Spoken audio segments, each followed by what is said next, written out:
Hello, hello, hello, and thank you for checking out The Luttrell Show, building businesses, bars, and brands.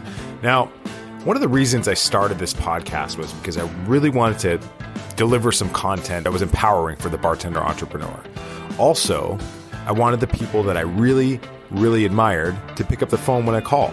So, my guest on this episode is April Wachtel, and she has gone from bartender to community builder to brand ambassador. And now she is the head of a company called Cheeky, which makes effectively bottled cocktails. April is a big hero of mine, and I'm so glad that she was able to jump on with me. Please welcome April Wachtel. My name's April Wachtel, and I do several things within the beverage industry. I host a podcast called the Movers and Shakers Podcast on people and ideas changing the beverage landscape. I'm director of programming and education for the Enthuse Foundation. It's a nonprofit that works with female entrepreneurs in food, beverage, and CPG. And I'm founder and CEO of a company called Swig Swallow. We are currently in the middle of a rename, rebrand, and total pivot to our new name, Cheeky.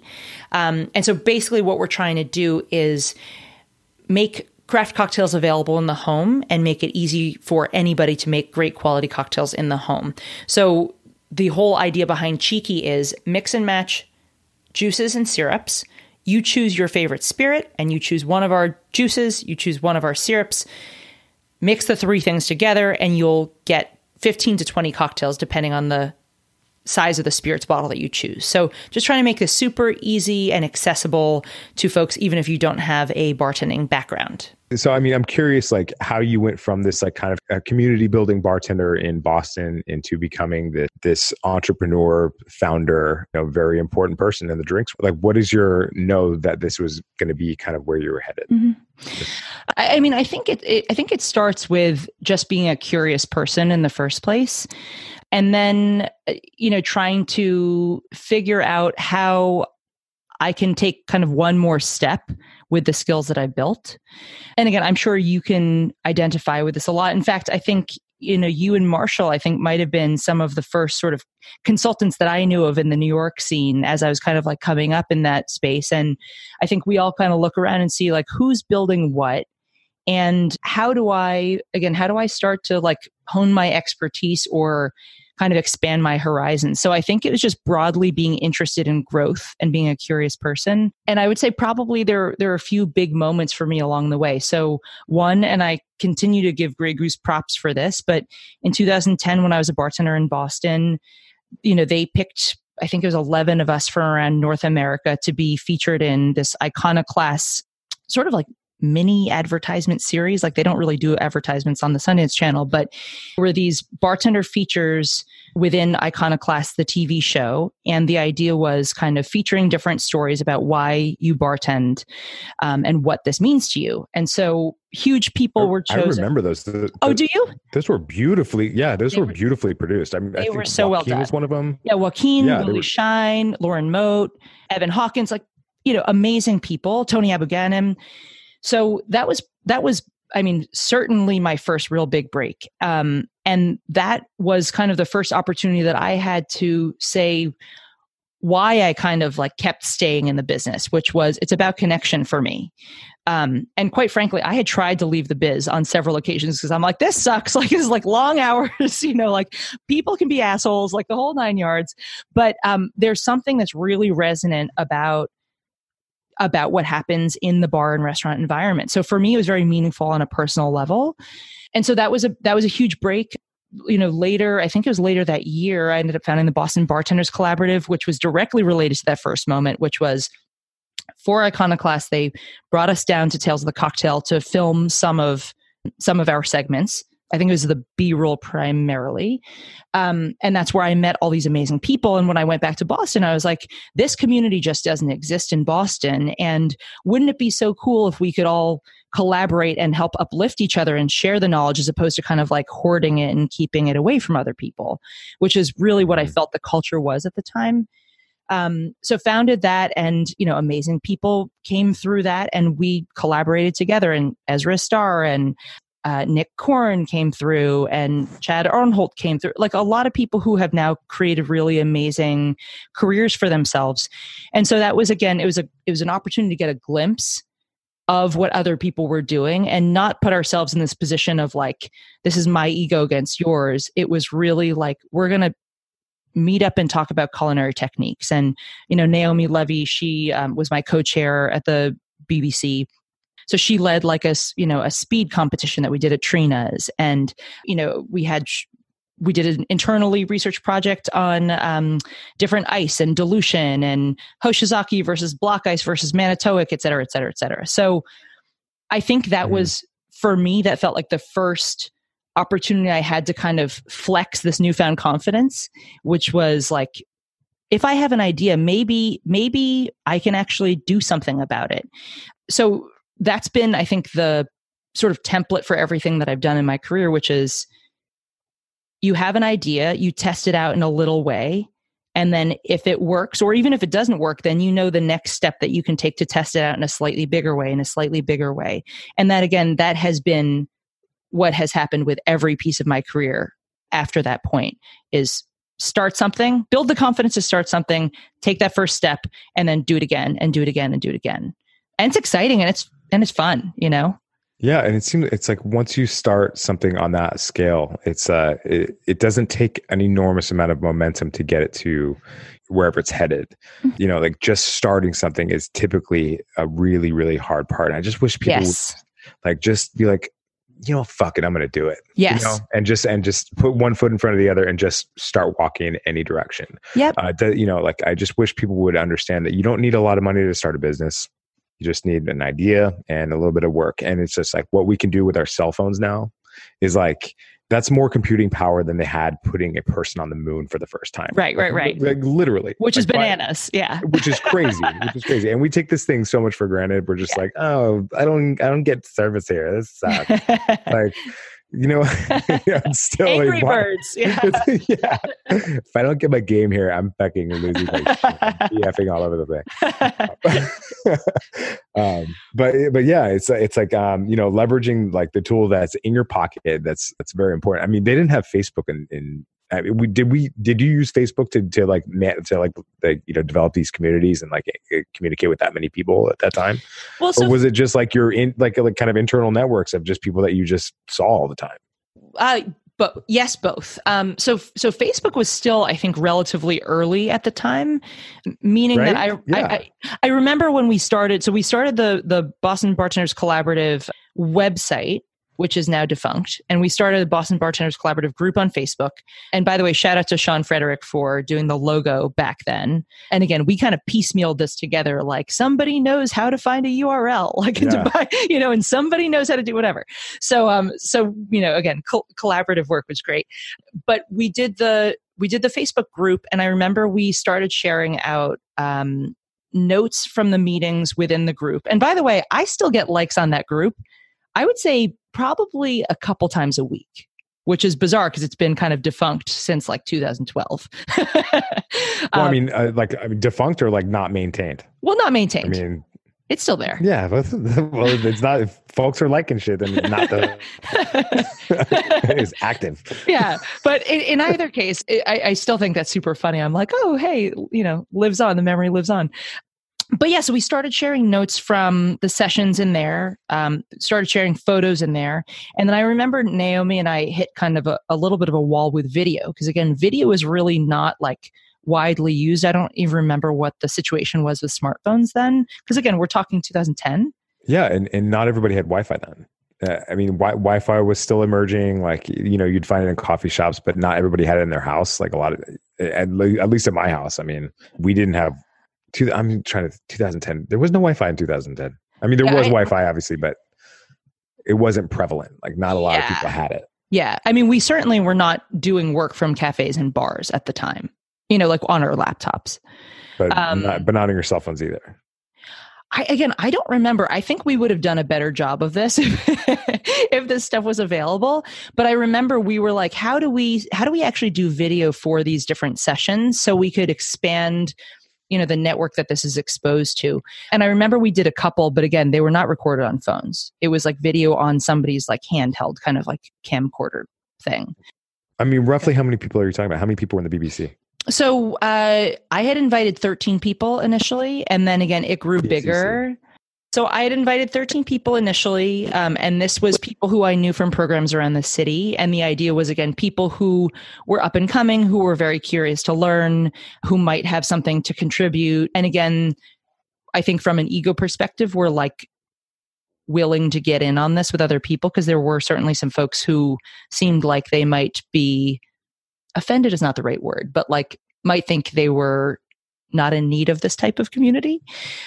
So that was what it was initially. And what was super cool about it is that, our respective chefs and owners were very generous with their space and time. And they gave us not only space to do these, where we switched from, restaurant to restaurant where we were hosting these, but they also would provide us with snacks. And again, we're super respectful with what we were trying to accomplish, allowed us into the kitchen to do culinary stuff, the whole 9 yards.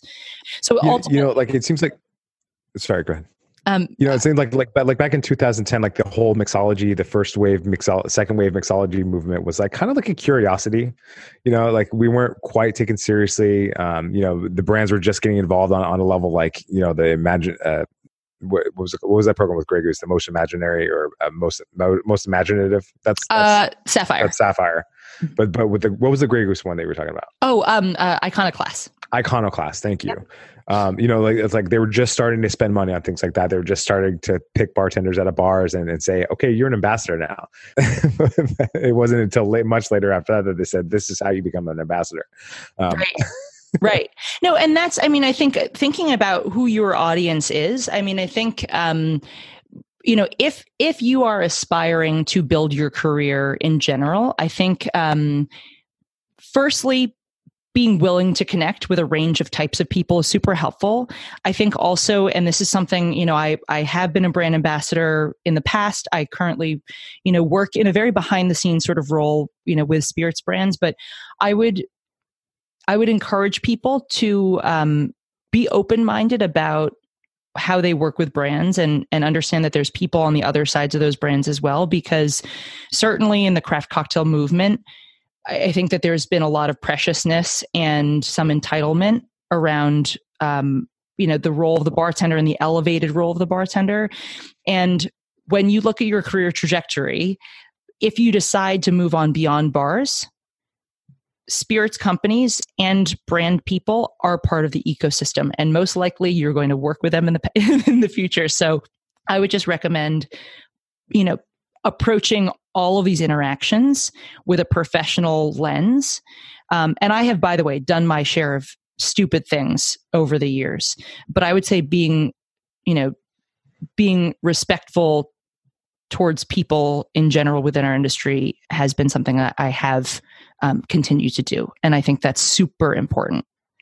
Absolutely. Oh my God. I don't think you can ever overstate that.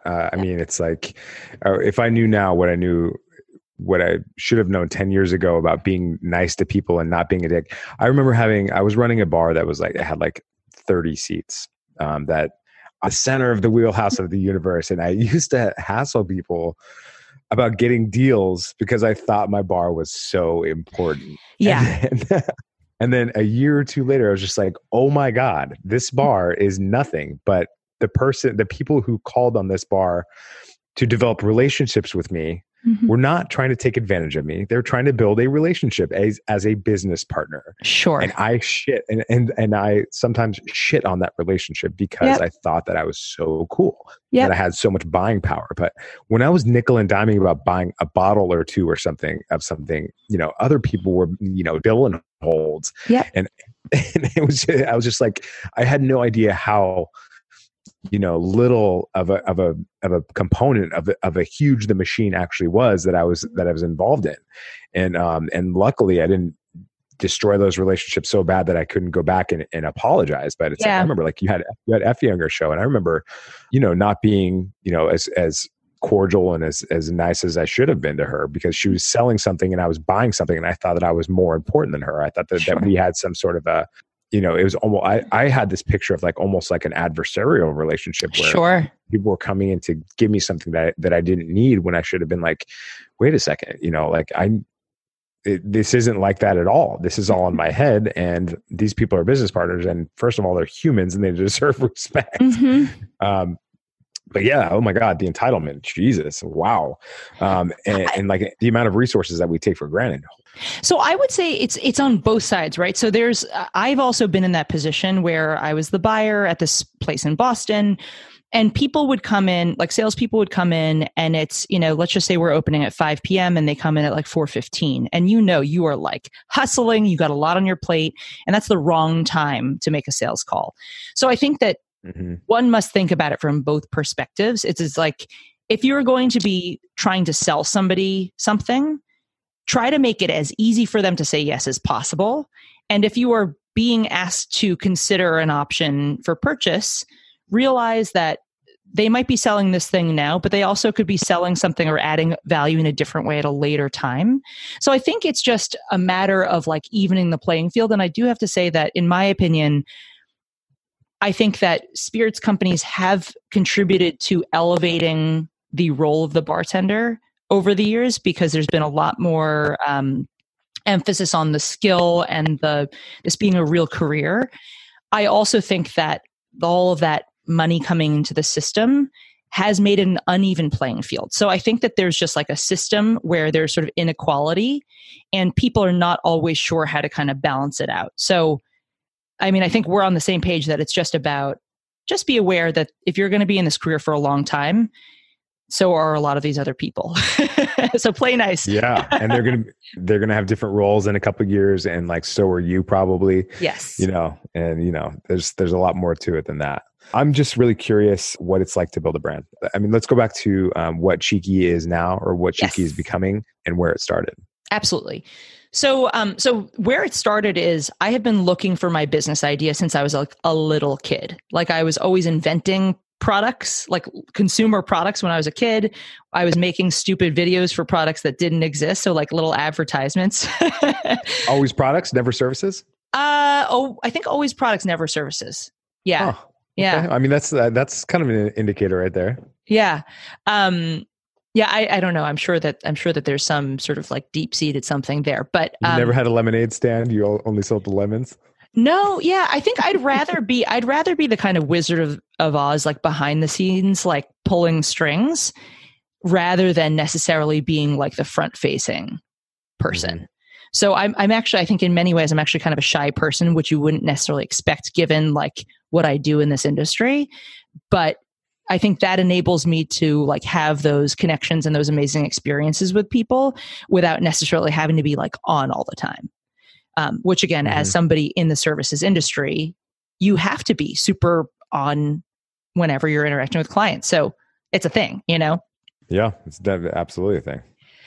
So anyway, so I was looking for my business idea for a long time. I would say this particular idea came out of several sort of moments of need for me personally. So one was, having come through the cocktail world, I was teaching cocktail classes at 5 different schools for 6 years. And I realized that there was something very meaningful to consumers about when they're making cocktails, they want it to be great and they want it to impress people. And there's something very personal about like making this gift for other people and not failing at it. So there was that aspect, which is like, I want to make something, I want to do it really well, but I don't have the skills to do it. Then when I was a brand ambassador, simultaneously, I was working for Bacardi on behalf of the rum portfolio. We were throwing these huge parties where you're sourcing large quantities of juice and house-made syrups like you'd find in bars. And there was never the appropriate place to source those from. So we were always having to kind of make it ourselves. So I was like, there's got to be a better way for this. And I think this all kind of culminated with my personal experience as a host in my own home. I had 3 different parties over the course of a year where, despite the fact that I have and do plan events professionally, I was having to effectively be the bartender and the cook and responsible for everything. And I was like, just because I know how to do this does not mean I want to do this for my own party. So I was like, what's an easier way of enabling this to happen? So all of those things combined to form Swig Swallow, which was all fresh, all natural cocktail mixers, sold half full in the proper proportions, leaving only the appropriate amount to add spirits to the bottle to complete the drink. So the big party size made 10 drinks. You add just half a 750 to that bottle and you've got the 10 drinks. the reasons to kind of like rename, rebrand, there have been a multitude. I think the shorter version of it is that in June, we had the worst production run we've ever had. There was a quality control issue with the bottles, and our breakage was through the roof. And I basically just hit the brakes and was like, I'm not going to do this way anymore. And since this has come up, do I want to keep doing this at all? And so I took the summer to hike and to kayak and to basically just live my best life, and gave myself enough distance from it to say, yes, I still love this. I still think it's super meaningful. And I still think the idea is incredibly resonant, that there's something special that happens over food and drink. And there's a need and an opportunity to make this into a cocktail solutions product. And so I basically just decided, I'm going to keep doing this, but here's all the things that I need to fix this whole time. And I'm going to fix them all at once instead of piecemeal, which is, I think, in most businesses, you iterate and you pivot like in small ways along the way. And then sometimes you have the opportunity to basically revamp the whole thing. And so that's what the rename, rebrand is. We're going from refrigerated to shelf stable products. We're going from half full, complete mixers, but half full, to full bottles. They're mix and match juices and syrups. And so the problem that we're solving is the same thing, which is people who are serving guests cocktails want an easier way to do it. And a lot of these folks have never bartended before, or have and just don't want to have to do them one by one. So the idea is you take either a 750 or a liter of spirits, any one of our juices, any one of our syrups, and you can make dozens of different cocktails. Or if you're willing to add another ingredient like bitters or herbs or fruit, you can make hundreds of different cocktails. And so that's kind of like the baseline summary. I think that was like a 20-minute monologue there. No, I mean, I've just 100 questions going through my head. Oh, please. Like, one, how do you keep the juice fresh? Is it how's the juice prepared so that it arrives so that it tastes good with in combination with the syrups? Two, Yes. how do you have I don't know a lot of people that have the maturity to say, I'm going to stop this. And I'm gonna take my time to develop a solution for this problem, even at the potential cost of eliminating this business, which has got to be one of the hardest decisions that you've had to make. And then saying, screw all that. This is what I'm going to do. I'm going to blow it all up and put it back together into the way that I think it's going to work this time. Effectively scrapping everything and starting again. So. I don't even know where to start. That's okay. It's bottlenecking. I mean, and I have so many questions about this. Yeah. So I think maybe working a little bit backwards. So I think to your point of blowing this whole thing up and starting again, that is why it took me like 4 months to figure this out, because this is effectively launching a totally new brand, but it's launching a totally new brand with 4 years of great data and insights. So in that regard, it's, I think probably 60% of the work is done. Because again, I know who our customer is. I know who's going to want to buy this. I know a lot more about pricing, about distribution, about manufacturing, a whole 9 yards. There's of course a lot of things that I don't know. And I think 4+ years of experience running Swig and Swallow, has enabled me to actually hold a place for that in my brain of, there's all the shit that I don't know. Like, look out for that. Or find people who are better suited to be able to coach me through that or guide me through that. I think to the ego thing, this is probably my biggest, or not my biggest, but one of my biggest learnings throughout this process is it doesn't matter if I am quote unquote right. It doesn't matter how much I'm personally attached to this thing. The point is to create something awesome that people want. And that's the driving force. It's not does April like this color? It's does April think this color is really what is going to resonate with our customers? And so for me, the whole thing has been growth learning and shedding what no longer serves you. And that's in a spiritual way, that's in a professional, commercial way. And it's been super enlightening and like a wonderful experience and tough, of course, along the way. But so there's that. And then to the manufacturing question. So initially we used high pressure pascalization or high pressure processing called HPP. That was what we had used to extend the shelf life. And frankly, HPP does preserve flavor and nutritional content better than any other process on the market. However, that means that you've agreed. It tastes great. And I'm surprised that it's not more widely in use within our industry already. But what I can tell you is after, again, 4+ years of running this, I thought that it was going to hit in a big way sooner than it has in our space. HPP or cheeky? HPP. Do you have a product on the shelf now? No. So we basically, after June, we just ran the product out that we had produced.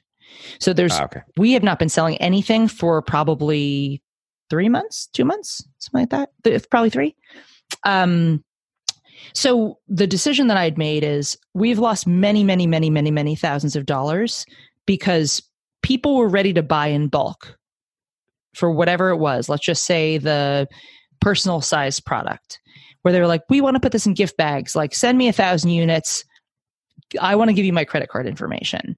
And then I would say, because again, knowing the mixer category, I would say, just wanted to make sure, this is also refrigerated, effectively dead silence. So after years of this happening, I inferred, and again, it doesn't take a genius to figure this out after 4 years, there's just not enough infrastructure to support that, both on the consumer side. So again, once they get into their homes, but also on the manufacturing and distribution side, the costs to produce and effectively shepherd a product through the supply chain, refrigerate it, it's a completely different world than shelf stable. So that was ultimately a decision that we made to say, okay, what options are available for us to produce a shelf stable product? And how do we ensure that it's the highest quality possible? So ultimately, we're going with hot fill, which is a pretty standard process within the industry. But I think one of the reasons we will be able to maintain, at least initially, but hopefully in the long term, a higher quality flavor profile is firstly, we're keeping the citrus and the syrup separate. Again, when you assemble them, as any of us listening to your podcast would know, if you batch a cocktail and then you drink that cocktail 3 or 4 days later, it's going to taste like the flavors are melded together in a sort of muddied way. But if you batch that and then drink it that day, even if the ingredients are just as old, it's going to taste fresher and more distinct. Same thing with our process. And then the other piece is that my plan, at least again in the near term, is to sell direct to consumer. I have a way I'm planning of hacking the sort of distribution system, but that will enable us to circumvent having our product sit in a distributor's warehouse for months or potentially up to a year and change on end, and then sit in retail for that period of time as well. So ultimately, we can deliver a fresher product to the consumer by doing DTC. Yeah, and you can leverage so many modern techniques and technologies to engage people directly rather than having people taking a cut and like them not representing your product properly. And I think that's just so smart. Thank you. No, it's not really designed for. It's not like it's you're not going for the world's 50 best bars here. You're going to democratize cocktails for the consumers. And yes. I have no doubt that this product is going to blow their minds, and it's going to blow their minds in a way that's very convenient for them too. Thank you. That's the hope. I don't think people are stupid. I just think, but I think you can't depend on them being lazy. And I think this solves a problem. So but I think just to your point, I mean, we jokingly, like when we launched our, like a zillion years ago, so this is literally probably 4.5 years ago, we had described our service as the Blue Apron for lazy people. And again, that resonated with certain people because people are like, I'm that lazy person. But ultimately, it's actually not about laziness or being like a proactive person. It's about, what would you rather spend your time doing? Let's just say you're throwing a party. Would you rather spend your time making cocktails, or would you rather spend time talking to your friends? To me, I don't think I'm lazy, but I don't want to be slaving over the punch bowl. I mean, maybe I'm unique in that, but I don't think I am.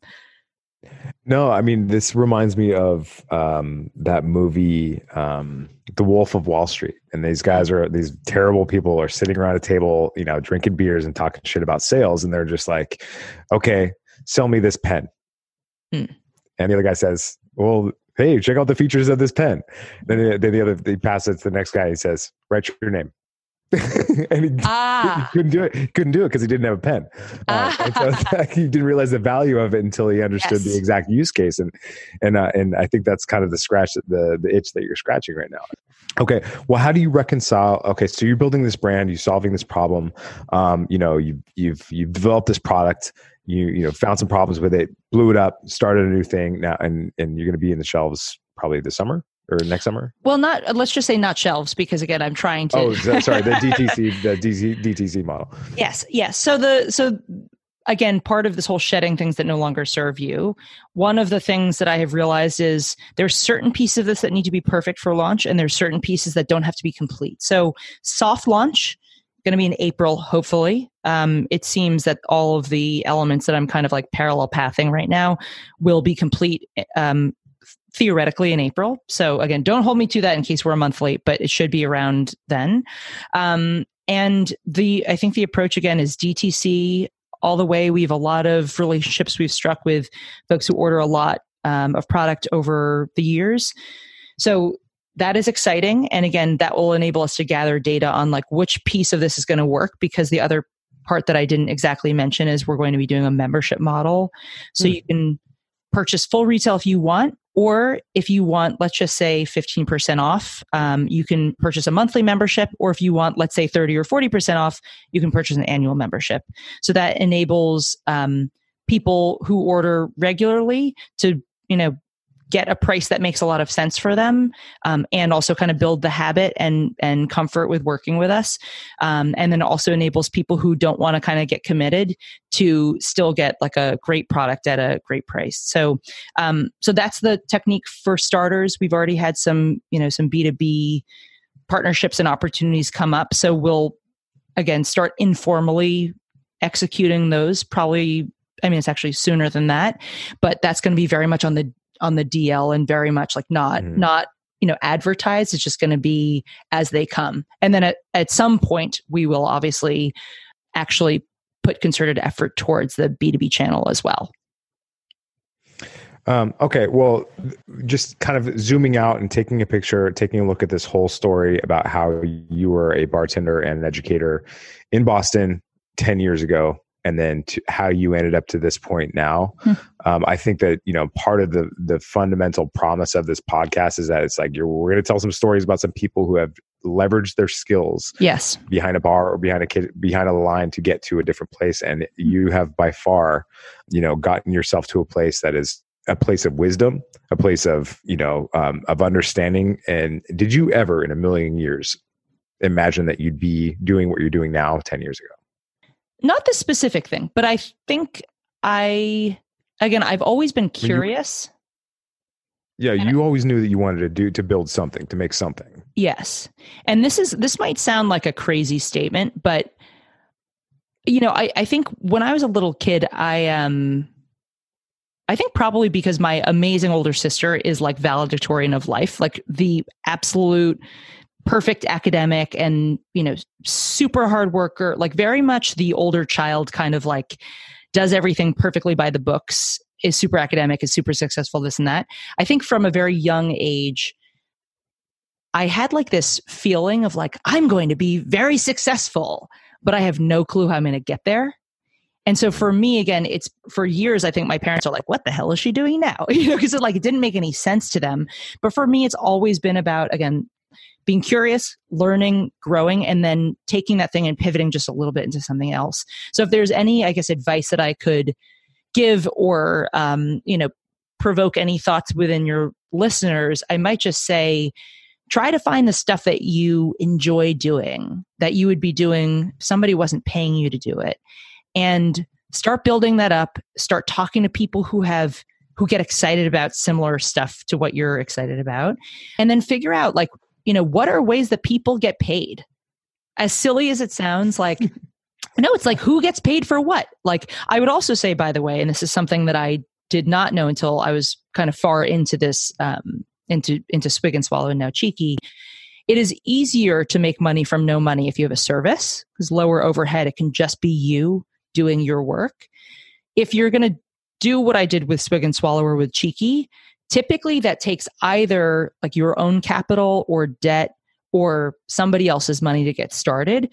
So I might recommend as a first step, if you're like, okay, I'm a bartender or a server or whatever it is, and I'm trying to take like a little step on my own, and I want to start running my own business. I know that you had said this in your podcast before, Jason, but yeah, find a way to showcase yourself as a professional.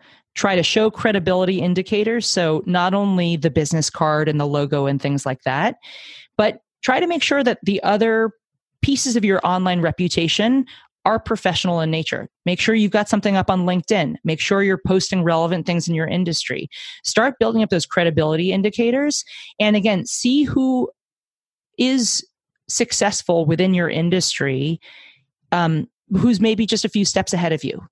Because again, in many of these cases, people are really excited to connect about it and are willing to help. And you are doing yourself and frankly them a disservice if you don't ask to connect with them. Because a lot of these times people derive a lot of benefit by helping you. Yeah. Started this podcast. I'm sure you know what I'm talking about. It's like by talking about the things that you're learning, it reinforces and validates what you're talking about. And it validates your process or the opposite of that. And it's just like, wait a second, when I say this out loud, I sound like an idiot. Well, that's epic advice. And thank you so much for being so generous with your thoughts and your time. Oh my God. I hope some of this was helpful. I feel like I was just rambling for 20 minutes. So, well, you know, like I a lot of times I've been thinking like, okay, well, I got to package this up and edit it and make it look like I totally forgot that we were podcasting there for a second for a few times. No, that's good. That's good. And here's the thing though, is again, I think that sometimes it's good to have the polished stuff. Sometimes it's really just nice to have the natural conversation. And ultimately, you know, again, this is us connecting and following each other's career paths. And again, I think that there's a lot of people who will hopefully benefit from some of this. So yeah. And hopefully get out there and build something of their own. Yes. You know, like you'll never like, you know, like it's perfectly acceptable to want to work for somebody for the rest of your life. And that's fine. You know, like a lot of people get a lot of satisfaction out of that. Some people can't imagine doing that forever and probably have gotten fired several times. So, I don't know about you, but I've lost quite a few jobs for insubordination primarily. All right. Well, thanks again, April. And I look forward to speaking with you soon. Okay. Thanks so much. You know, this was a good get for me. And a little piece of trivia about this show is my software actually broke down. So we recorded the show on exactly the same software that April records the Movers and Shakers podcast. Now, how generous is that? How cool is that? So I can't thank April enough for sharing her insights about her business and her journey as the head of a company. You know, I get a little gushy sometimes, but I really appreciate it. Be sure to check out the show notes for a brief summary of the show and a link to April's social media and websites. If you're in the spirits or hospitality business, you need to make sure you're listening to the Movers and Shakers podcast. It's incredibly insightful, and I'm never disappointed with the new episodes and guests. It just keeps getting better. I want to keep these shows super short and super dense. If you have any thoughts, questions, or ideas, please be sure to reach out to me at Jason Luttrell on Twitter and Instagram, or search for Jason Luttrell on Facebook or LinkedIn. If you got anything out of our time together, you can thank me by simply sharing this with another person. If you loved the show, please hit the subscribe button, leave a rating and review, or comment on iTunes, or wherever you get your podcasts. Thanks again for checking out The Luttrell Show, and we'll see you next time.